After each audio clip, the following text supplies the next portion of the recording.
Okay, we're live now on Facebook, so I'd like to welcome everyone who's here and introduce Larry Desotell, who is going to tell us how he went about writing his book on the, well, the title is The Captured, the Sick, and the Dead, Confederate Soldiers at Camp Randall in Madison, Wisconsin. So Larry, can you give us some insight? I know you've done a number of long talks on the actual substance of the book, but how did you go about researching? Well, it started when I went somehow, and it's still cloudy in my mind. A guy who I know who was the head of the Wisconsin Council of the Social Studies, he was president for a three-year term. And he asked me about it because I had just read something about the cemetery in the paper or something. So he asked me to write a little thing for the convention. So I did. And that's when I started my research in Madison. And on the very first day I went up there to do that, I went and visited the grave site. And it was a horrible winter day. It was stark, it was cold, and seeing those markers, those gravestones, had an impact on me. And that's what I decided, that I would write that little thing for the Wisconsin Council for the Social Studies, but that I would turn it into a book. And once I decided that, it was like going down the rabbit hole, and I hardly got out of it, until it was done. But a lot of my research was done right at the Sturgeon Bay Library. Because I used Ancestry.com. Once I got a list of the people who were there, it's compiled by a guy by the name of James Heberling, who's a Wisconsin native and had a ancestor in the 19th Wisconsin. Once I got that list, and I was able to look all these folks up and really get, at least from a demographic viewpoint, kind of a picture of them, who owned slaves and who worked for slave owners and who didn't have anything to do with slavery and so on. But I spend hours and hours and hours at the, sometimes there 8 hours a day, looking these, trying to look up 1,200 guys. It takes a long time. But that's where I got a lot of information. I also went down to the Kenosha Civil War Museum, which is a great facility, because they had a diary by one of the prisoners by the name of George Mabane from the 55th Tennessee. And at first they were very reluctant to even admit they had it. But I kind of convinced them that I wasn't like a communist spy or anything. So, it was okay to let me know. And they finally agreed to let me come down and take notes from it. They had it transcribed already. I never did actually see the actual diary of Mabane, still haven't, although if I go down there again, I'm going to ask to. And I took a lot of notes from that. I got a little idea of him. That was all about before they came to Camp Randall. Once they come to Camp Randall, he's pretty much done. Or at least that part didn't survive, at any rate. So I did that. Went down to the Alabama. Oh, I'm sorry. No, I'm sorry for interrupting, but why were they reluctant to let you see it? Did they ever indicate? First thing they said is, how do you know that we have this? And I had told them when something I had seen on Find a Grave of a member of the 40th Tennessee, and they said, well, that's not the guy. I said, well, okay, it's still a diary that I'd like to see because I'm writing this book. And then they finally said, well, I'm going to have to ask. Okay, well, let me know when you've made a decision. And they finally they did. I don't know why they were so reluctant or what the thing was, but somebody evidently had gifted it to them. Somebody had it and gifted it to them. Maybe somebody here in Wisconsin. I never did find that out. Yeah. Maybe I should, because maybe they got more stuff too. But that's why I think they were just like surprised that anybody knew they had it, which I don't really understand, since they're a museum. They think they would want people to know they have it, but I don't run museums. But anyway, then I went down twice to the Alabama Department of Archives and History, where they had a bunch of stuff, and those folks there could not have been kinder to me in helping me. I mean, there was one guy named Ken Barr who, would go look stuff up for me and bring it to me and talk about it. And the head of the organization showed me a bunch of two of the flags that were captured by the 15th Wisconsin at Island number 10. which was where the prisoners were captured. They also got a couple of flags of the Wilcox True Blues and other ones too as well. And he took those. He had the archivist come and take them out of wherever they were and bring them and show them to me. It was great to be able to get to see that. Yeah. Was outstanding. So I went down there twice. It's a long way, down to Montgomery. But it was worth it. I went both times. I probably went for 3 nights. On the way on one trip, I visited McBain's grave site, which I found after a long search. I finally found it. I also went to of course, the Veterans Museum in Madison. Yes. Things from there. And then also the Wisconsin Historical Society, where they actually had the book that a Dr. Joseph Hobbins kept a record of the deaths. Now, he only recorded 132 out of the 140, but the funny thing is he has the first and the last in there. So where he missed I figured out which 8 he missed, but why he missed those was unclear. But to be able to hold that book in my hand was a great thing. That is a big part of history, obviously, as well. Here's this guy, and they write a lot better than we do. I mean, their penmanship was like perfect compared to the chicken scratches I have. Despite all the attempt by the nuns to get me to write better. But I didn't have Sister Jean, from Loyola. Maybe that's why. I don't know. But at any rate, they also had a little booklet of pictures that was put together by one of the captains of the 19th Wisconsin they were the guards in Madison of Company A of the 19th. And it was in a little blue, I call it an epistle. It's like a little blue album. It's, it's probably that big and, like that. It's just really small. The pictures were only maybe not even an inch square. And he didn't have them all in. They weren't all in there anymore. There were some that had names and no pictures, some that had pictures and no name. But it was a guy by the name of Captain Alexander Ellenwood, who was a Reedsburg native, where almost probably 90% of Company A came from was Reedsburg. And that was great to have that in my hands too. Why did he have the pictures? Do you know? What's that? How did he get the pictures, or where? They had a guy who took pictures at Camp Randall. Now that was one of the things that was always there. So there are probably a lot of pictures around of people. In fact, all those photographs are held by the Reedsburg Library. They have the originals, I believe. I know you can get a copy for $5 a piece. I certainly don't want to buy all those, but I want to buy some. That was a pretty big thing in the Civil War, is have your picture taken at some point. Maybe carrying the colors or what have you. And through that, I found something interesting, is that without question, before the United States colored troops were created, the 19th had black soldiers in it. In fact, at least 7 from my research. In fact, you might remember, we were looking at a guy named Caleb Ward, and determined, I would say, no question, that he was black. It doesn't matter, except that it's interesting given the time. It's not like I'm saying it matters that he was white or black or anything else. So those are all places I went to. A lot of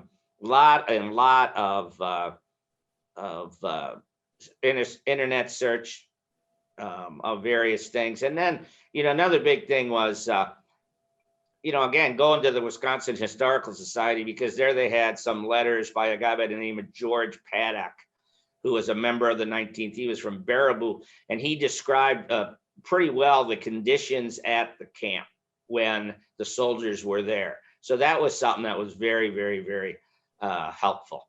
So all those are things that were places that I went to and visited. There were also 2, I call them private individuals, because they weren't part of any organization, that I came across on the internet. One was Goldie Posey from Wayne, Oklahoma. I mean, I love the name before I even got to contact her. Goldie Posey. I don't know too many people named Goldie. I got to be honest. But they, she had this. It said on the internet that she had some file. So, you know, thinking that maybe she was a little bit older, I thought she might have a landline. And so I looked it up in the white pages on the internet, and she did. So I called her and said, you know, you don't know me from Adam, but my name is Larry Desotell, and I am researching this.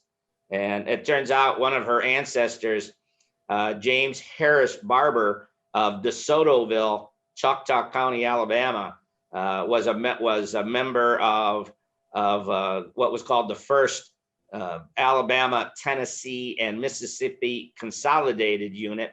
And he was captured and ended up dying on the very first day, the day that they were brought to Madison. He died April 20th of 1862. So she sent me everything she had, you know, and I offered to pay for it and, you know, the postage and to make copies. He said, no, just send me a book. And then when it came time for me to send her a book, she said, no, I'm going to buy it. And I actually want 9 more. Okay. Wow. So I bought like 10 books. On the Union side, there was a woman named Phoebe Monton. She lives in Rome, New York. And Phoebe's ancestor was a guy from, I'm trying to think, Dayton of Green Lake County here in Wisconsin. He was a member of Company E of the 19th. And he was a Wisconsin soldier who shot and killed one of the prisoners, a guy by the name of George Spears. And she too said there was something about her having things about him. So again, I went through the white pages, found her, called her, explained my situation, and she willingly sent me stuff she had, including, it's a copy, but it's still there, of a picture of Clarence Wicks, who was only 16 years old when he shot and killed that Confederate prisoner. I saw the picture in your book. Yeah, it's a big part of the book. To me, that story, in fact, the Spears brothers, there's 3 Spears brothers from Company B of the first Consolidated. And Alexander died on May 16th. George Washington Spears was shot on the first one, Alexander, died on the 12th of May. George Washington Spears was shot and killed on the 16th. And a third brother, Henry, who was very, very sick in Madison, it eventually gets transferred to Camp Douglas in Chicago when the prison facility in Madison shut down, and he died in Chicago. So poor Mrs. Spears, her 3 sons did not come home. 2 of them are buried in Madison and 1 in Chicago. I mean, that's, that in a part is really the kind of human side that is so important to what I was trying to write. But I mean, these people were just so helpful. One thing I've realized is that if you ask people for help, they tend to give it to you. And one of them is right here on this screen. And that's, of course, Laura, who's helped me out tremendously in making sure all this stuff happens. Oh, yeah. Well, thank you.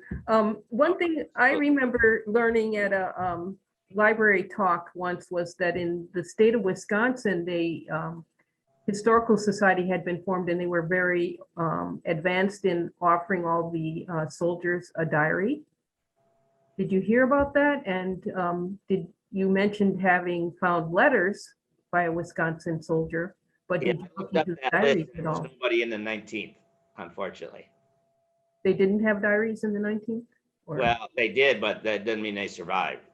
I see. Because I think the Historical Society has a whole bunch they digitized at one point. Yeah, well, right. But again, I didn't see, I saw a list, but I didn't see anybody from the 19th. I see. All That right. I could go look again. I mean, I could have just, who knows, been in a hurry and just kind of skipped over it. But that was all part of it. I got great help. I mean, the book cover, the photograph on the front cover of the book was taken by a friend and former colleague. And and that was taken by Chris Harriott, and a guy out at Savis Beatty, which is a publisher of a lot of Civil War books, he said, you know, that cover right there. Now, this is his opinion, and I had nothing to do with it.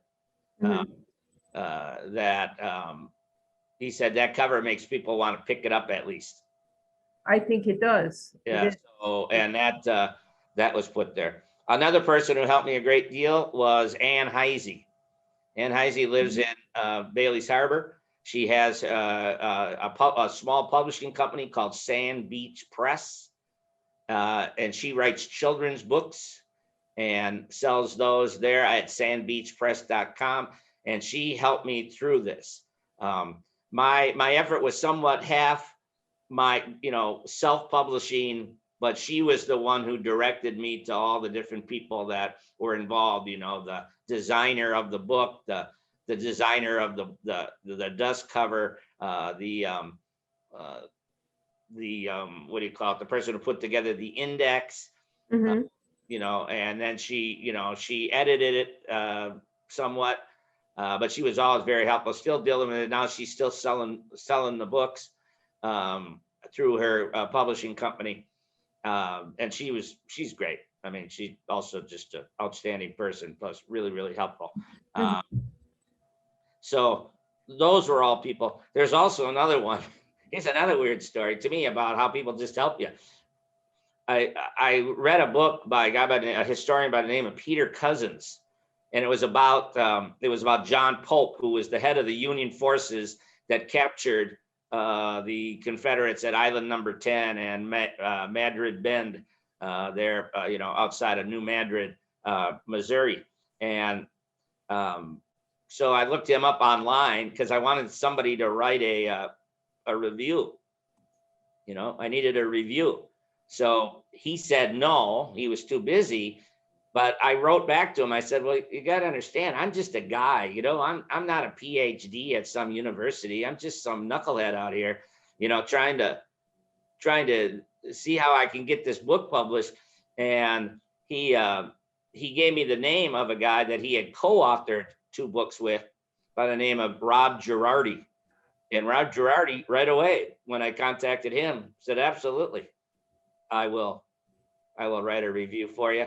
So we sent him, you know, to the internet. We sent him a digitized version, and he wrote a nice review. And again, there's a guy at the Milwaukee Civil War Roundtable who told me having Girardi write this review is really going to help you sell it, because they know Rob Girardi.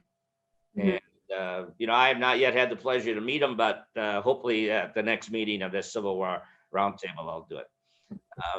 Now, again, I hope that if anybody's got any questions, you just interrupt me. I was a high school teacher, so I'm used to interruptions. It's okay. That's the way it should be. Because I know one thing for sure. If I ask if there are any questions, I never get them. So just put that little hand thing on there, and then Laura will read it, and I could answer. It looks like maybe Dave's going to do that right now. But at any rate, another interesting story about the book, and I'm going to go into what I was actually trying to do, is a guy by the name of Clark Lange. C. Lange was his name in the list of prisoners. He was from actually Asdalon, if you know where that is in Wisconsin, kind of between Milwaukee and Madison. Just a small little town where some Indian mounds are, you know, actually a big Indian mound area. But he was he was a kid growing up there. But for some reason, he left Wisconsin between 1850 and 1860, and he ended up joining the Confederate Army. And he was one of the guys who was captured at Island Number 10 and brought to Camp Randall. Well, he managed to escape for a little while. He got out, and he was able to, you know, again, for about overnight, he managed to escape when he got rounded up. And, you know, to me, I find that to be an interesting story, because here's a guy who's from Wisconsin. You know, there's got to be something in Greek mythology or something that says, you know, here's a guy who is, you know, part of a nation that, or a part of a, you know, a segment of the country that went to war with another part, but fought for the other side and then got captured and brought back home. you know, I saw that 5 story. miles from Madison. I mean, it's like he got brought home. I saw that story in the book and I was really wondering about it. And how did you find all that out about him? Did you research in newspapers or? No, I used the family. I looked for him in the censuses first because, you know, it didn't say he was from Asdalon. It says that he was a member of the First Consolidated. So First Consolidated basically was made up of troops from either Alabama, Tennessee, or Mississippi. So I looked him up in all, basically as being from all 3 of those states in the 1860 census. He wasn't in it. Then I went to 1850 and did it. And he wasn't in any of those yet either. And I thought, well, wait a minute. If he says he's from Wisconsin, maybe he's in the 1850 Wisconsin census, and he was. And he was in there as Clark Lange in 1850. He was 19 years old, working on his father's farm. And for whatever reason, because it was verified, he's in the records of what's called the 4th Confederate, which is another name for the First Consolidated. And he's there as Clark Lange. I mean, to me, there's no question, but these are the same men. Because it says he was captured and brought to Madison in there. So it's like, it's the same guy. But that's what I knew about him. I knew that he lived on a farm with his father, no mother there. He was 19 years old. So I figured in 1962, he was, 1862. 31. So that's how you put the puzzle together. But that was like a major find to me. That was like, I spent days on that. Yeah. Trying to locate this guy, because that's the way I am. I get that little story in there and I just gotta try to see it through conclusion. I think that's what's so addictive about genealogy in general. It's a detective story. Right. It is a detective story. You're right. Yeah. So that's how I got it. But when I wrote the book, I was trying to stay away from generals. I'm tired of generals. Yeah. This guy's command did this. Well, this guy's command was made up of individuals who were from all over. So I really tried to concentrate on the members of the various regiments that were captured, like the First Consolidated, the First Alabama, the 55th Tennessee. Those all had well over 200 people who got brought to Madison, and then a bunch of small ones, like the 40th Tennessee had 40, the 12th Louisiana had 12 members that were brought to Madison, of which 7 died in Madison because they were sick in hospital when they got captured on Island Number 10. They just got left behind. The 12th Louisiana had left March 17th on St. Patty's Day. They left in 1862, and these guys got captured on April 8th of 1862. So they were just considered to be too sick to move. Larry, we captured and then brought to Madison, where again a bunch of them died, unfortunately. We have a question. I'll read it out. How are the Confederate soldiers remembered now? I heard that there was an issue in Madison. I was in West Virginia at the time working for FEMA and starting my U.S. Civil War obsession. So do you have a comment on that? Controversy was over 3 things. In 1977, a guy by the name of Joseph Higgins put a monument in. And as far as I can tell, he kind of did it without permission. And he put up he basically did it. He put up a monument, which is factually wrong. That's a whole nother issue. But what they did, the city council eventually decided to allow the flying of the Bonnie Blue flag and the Confederate flag, that is the battle flag of the Army of Northern Virginia, to fly it a week before Memorial Day and a week after. That's when they could fly those flags. Well, eventually in 2017, they decided that no longer was going to be allowed, basically because of the reaction, if you remember it, to Dylan Roof. Remember that name? Dylan Roof was the guy that went into the Baptist church in Charleston and killed a bunch of the parishioners. So as a kind of a fallout of that, if you will, they just took the flag out, the city, because the district attorney or the city council, the lawyer for the city said, you got all the power in the world to just take it out if you want. So they did. And that creates a little ruckus. In 18, though, they decided to take out the Higgins Monument and also the one put up by the United Daughters of the Confederacy, which probably goes back to like I think the first one that was put in 1906. I think that's right. It's hard to say because there's a lot of different sources. But one of the things that I found out about that one is that the GAR guys said, no way in the world are you flying a Confederate flag here. And, that because they said, we had a lot of boys who died to take that sucker down. So it's not flying over these guys. We'll honor their memory as fellow Americans and federal and fellow, soldiers, but we're not going to remember them as part of the Confederacy, because that's why we went to war to end the Confederacy. And to me, that's kind of like good enough. I mean, no Confederate flag. Then some guy suggested that they take, and this is a guy who was involved in Confederate organizations, said, well, if that's the way they're going to be, we should just take all the remains and move them. And of course, that went nowhere. So they're there, and they should be treated with respect for one basic reason. Maybe those nuns didn't teach me penmanship very well, but they also told me about compassion for other human beings. And that includes those guys, not because they were in the Confederacy, for which there is no excuse for, in my judgment, and in the judgment of a lot of folks back then, but because they're humans. So why would you treat them poorly? And Larry, in the chat, there's a question, were the daughters involved? Yes, the daughters were involved. That organization was involved, yes. Can you explain that a little more, who the daughters were? The daughters were a group of women that were basically trying to do something to restore the honor, integrity of the memory of their loved ones who died fighting for a cause, as our governor back in 1872 said, that there's nothing in it that the Lord could justify. That the lost cause movement? Yeah, the whole lost cause, the glorification of Robert E. Lee, the idea that the Civil War was not about slavery, that it was about, it was about states' rights. But as I say in the book, states' rights about what?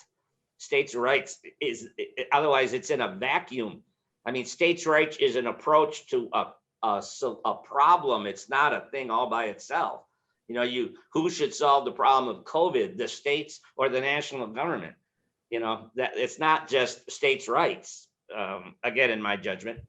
That's what that was about. Again, glorification of Lee, that the war was fought without any regard to slavery. All of a sudden, that issue just went away somehow.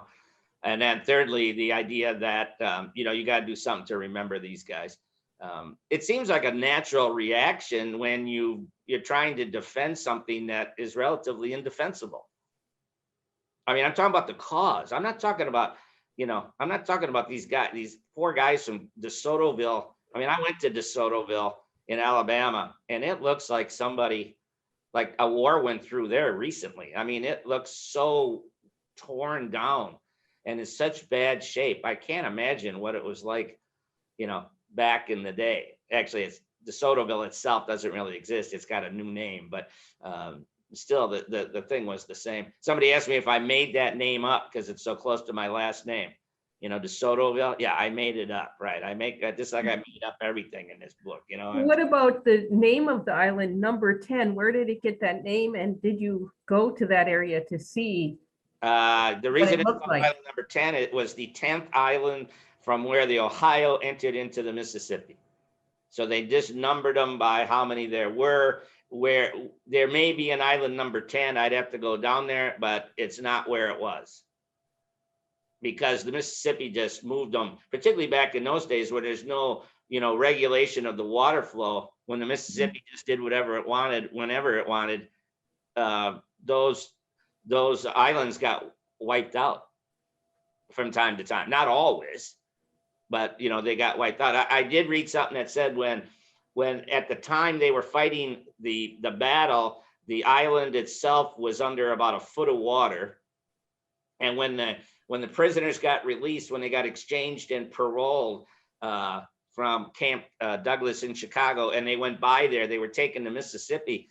There were bluffs 45 feet tall. Shows you the difference in the flow of the river by August or September compared to in April, or May, or March. The water now, of course, that's not quite the same because there's all the locks and dams and all the things that have interfered with the natural flow. But that's why it was called Island Number 10. And it's really a relatively unknown part of the Civil War, largely because it occurred as it did on April 8th, the 7th and 8th in April, that was Shiloh. And Shiloh, was 26,000 casualties. So that tends to overshadow a relatively bloodless taking of Island Number 10 and Tiptonville. And was the island the main place where they fought, or on the mainland? I did look on Google Maps. They hardly even fought. There was hardly any fight. There was a little bit of fighting that went on at New Madrid. There's like a triangle: New Madrid, Tiptonville, Tennessee, and then Island Number 10. That was kind of where the Confederates had their fortifications to kind of keep the Union transports from heading down the Mississippi. Well, Pope's army took New Madrid with about 50 casualties, which is really small. In fact, he really realized that the forts there couldn't be taken with a frontal assault, so he decided to bring in siege guns. And basically the day after they got there and started firing, the Confederates evacuated New Madrid. They left, and they went over to Island Number 10 in Tiptonville. And Island Number 10, it's like they call it the Madrid Bend. It's like a double loop. If you really look at it, it almost looks like a Z. So, the ships really had to slow down, and they fortified the heck out of Island Number 10. But what they finally did is they finally convinced the head of the Navy. And I remember back in those days, there's no central command.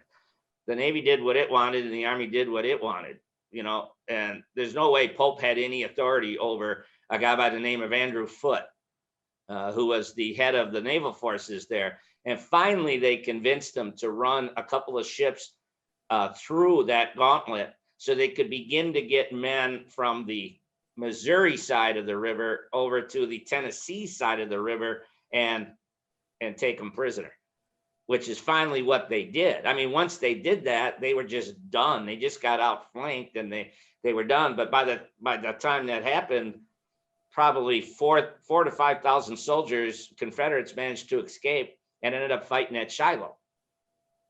I see. So, and Pope was trying to say all along, that's why we need to do this now. If we can capture these guys now, they won't end up in Shiloh, killing our boys down there. But again, you got to look at a map. It's a big double loop.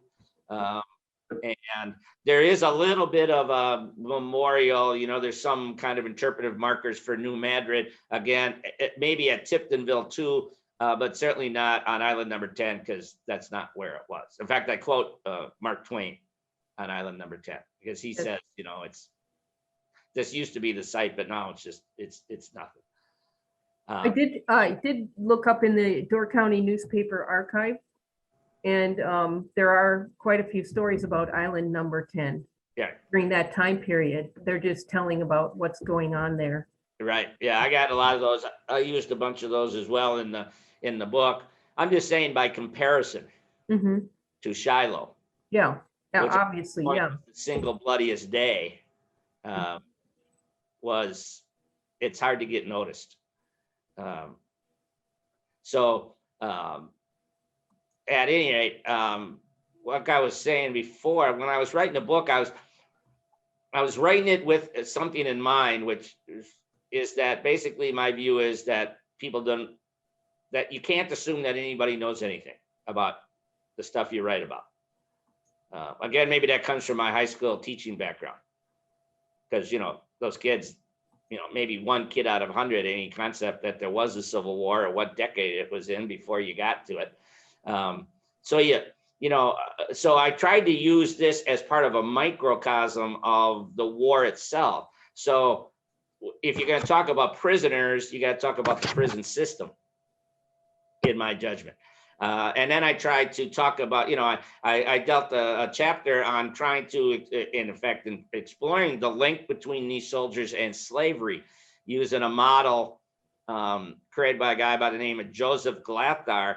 And he put him into three categories: either people who owned slaves themselves, whose parents did, but they were too young to, own them, at least legally, have legal possession of them because their parents already had it, or people who worked for people who owned slaves or lived with people who owned slaves. And what I found was that in the first Consolidated, it was 10%, and in the first Alabama, it was 30%. And that's the absolute floor. There could be lots more, because a lot of them, I determined, could have made enough money and owned enough land to rent slaves, not 30 slaves, but rent 2 slaves at harvest time, or people who just flew under the radar, who somehow didn't manage to get caught up in the census, because the census does not include everybody, at least not then, not even close. Larry, Dave has shared a map. I'll show it on Okay. How's that? Oh yeah, there we go. Right. In fact, I think I used that one. Well, not quite that one in my book, but you can see there's island number 10. So there's another loop. Well, you can't see what I'm doing, but if you follow the course of the river back up to the north, it then loops again to head south. Mm-hmm. And that's that double loop that you can see, and you can see the various placements of Confederate artillery. And they have sunken boats, and they have floating batteries, and they had you can see they have batteries over there to the east. And then right below where it says Mrs. Eisler is a lake that was created by Reelfoot Lake, that was created by the earthquakes at New Madrid back in 1818, I think, 1822. But so, and that was all flooded. In a way, this makes it look like there's dry land in there. In March in 62, the water, the Mississippi overflowed all that, and all that was underwater. And when they brought in armaments and stuff to the island, they had to wade through, like I say, 1 foot to 2 feet of water. It was miserable for those guys. March standing in the Mississippi River for 8 hours at a time, not conducive to good health, which is why lots of them weren't in such good shape when they got brought to Madison, and why so many of them died before they even got there. But again, I wanted to kind of show, okay, here's the idea of slavery, and now here's what the connection of these guys was to slavery. So, I mean, because that was part of the book. I wanted to show, it's my central thesis, that the war was about slavery. Our problem in our culture, and this is really in the last chapter where I get into this, the problem with our culture is that we won't really accept that for some reason. I mean, people do, but the culture doesn't want to. But to me, that's the first step towards forgiveness. We need to forgive ourselves for what Lincoln called American slavery in the second inaugural. He didn't call it Southern slavery. He called it American slavery, because there were all kinds of folks in the North who benefited from slavery. That's where it was, milled. That's where, insurance companies, shipping companies, all kinds of people, guys who own factories. These guys all, people who worked in the factories, they all benefited from it.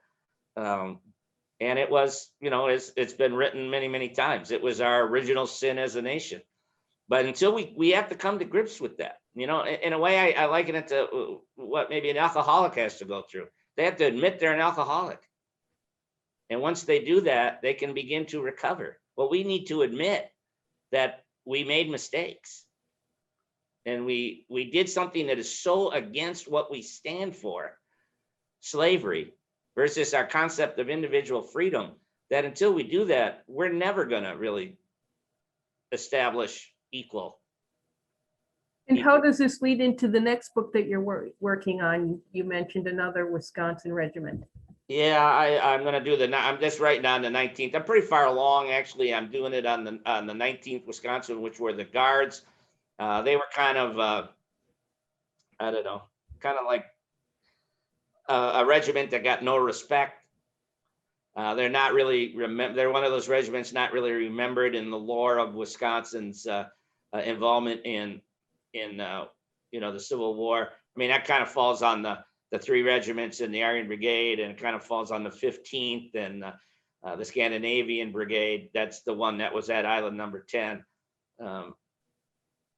The 36th Wisconsin, because they had a very high casualty rate. It's the 19th just gets ignored. In fact, I've not found, and I looked it up on whatever that site is called, where you look up to see what books were written about it. What's it called? The National Archives site? Yeah, I'm thinking of something else, but it doesn't matter. I looked up, there's no books written on the 19th, so it's pretty fresh ground to cover. And they were involved, they did a lot of garrison duty, but finally in 1864, they were part of the Army of the James, and they got pretty well taken care of at a place called Drury's Bluff in May of 64, and at the Battle of Second Fair Oaks, or something like, out of the 129 guys that were there, 75 of them got captured and sent to Salisbury Prison in North Carolina, where 11 of them died at least, and some of them they died not long after being released. But again, that's a story. The Guards become the prisoners. The irony. Guys who watched Confederates die in Madison now watched their own regiment members die in North Carolina and be buried there, a zillion miles from home. And whether they even, hopefully they knew it. I mean, I wonder how many relatives of the Confederates buried in Madison actually ever found out that their relatives, their loved ones, were there. Because record keeping was spotty at best back then. Now it would be unthinkable for the government not to keep accurate records of what happened. But, when somebody dies and gets buried and they don't write the name down right, which is amazing, how many different spellings there are for these guys' names. I mean, I came across one guy who had like 11 different spellings of his name. Some weren't even close, like Koimater was really rainwater. But how that happened, just some clerk writing it down wrong, or not being able to really read it, or whatever the case may be. About the 19th, and I'm finding out a lot of good stories about them. Again, you just got to keep at it and keep pounding away. But there's not a lot in like what you'd call secondary sources about the 19th. Mm-hmm. Do you use newspapers much for doing research? Yeah, I do. I have a lot. There was a guy from the Baraboo Historical Society that sent me his. In fact, I should have mentioned his name, Bill Schuett, who sent me a compact disc that had all the articles that dealt with the 19th, and records of diaries. There were 2 guys kept diaries when they were in prison at Salisbury, and one guy kept a diary basically starting in 1864 till the end. But he sent me all that stuff, and it's, I just, so I can, research that and take out what I want, take out what I think are the important parts. So yeah, I use newspapers all the time. As I did for the book that I've already written, and if you that article that's in the Wisconsin Magazine of History, a lot of it is from the newspapers that I got through whatever website that is, newspapers.com, or again, I'm not really thinking which one it is off the top of my head, but yeah, I use a lot of newspapers. Tell us about the Wisconsin Magazine of History that you just mentioned. Well, I wrote an article, and they hopefully they are not ruining their decision to print it in March issue of it, this one, the spring issue, which is March of this year.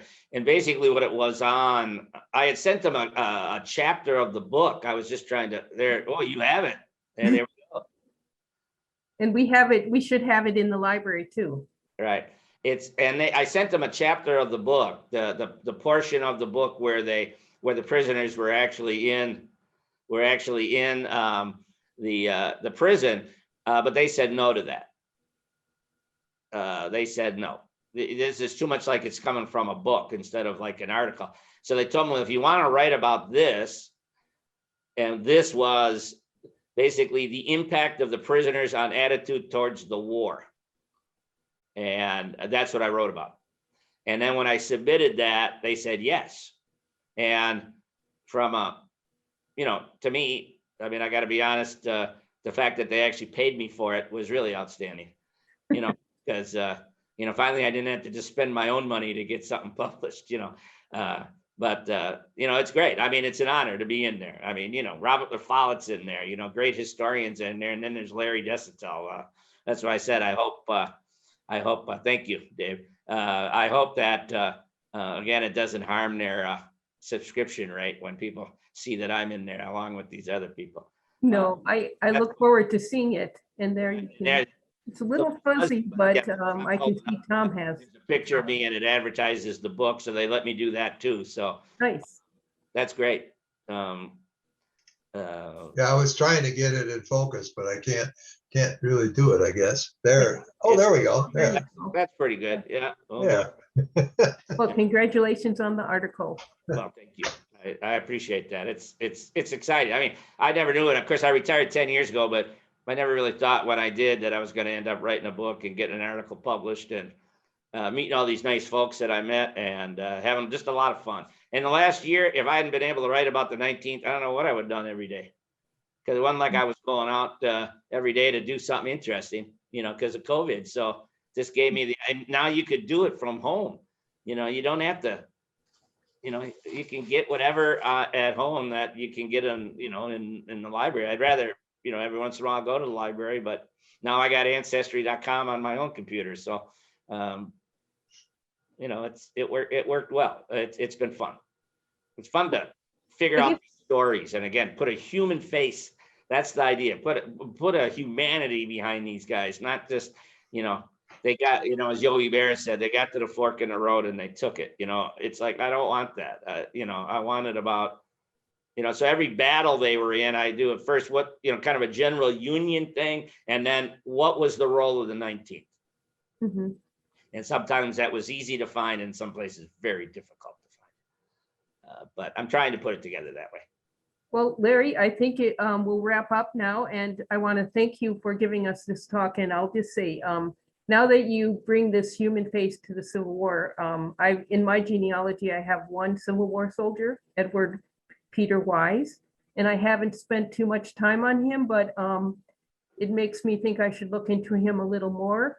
I do have a memoir written by a great aunt who was a girl when he came back from the war or later on, and she tells about her parents saying they did not recognize him. He joined his regiment at the age of 17, and they said when he came home, nobody recognized him.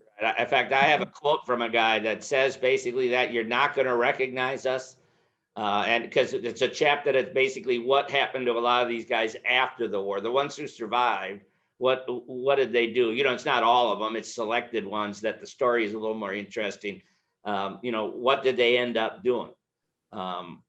And some adjusted very well and some couldn't adjust at all. Sure. So it's really quite a human story. In the book. But yeah, you're right about not I mean, these guys went away for 4 years and they went through living hell, and if they came back scared to death, scared a lot of times, and just sorry, guys come back from the military, women too now, and it's difficult for them. Mm-hmm. Difficult for them to make it. Well, thank you very much, Larry. Thank you, Larry. To your next book. And Dave, thank you for coming in. Cheryl too, who's left, I see, but thank you very much, and I hope if you read the book, you enjoy it.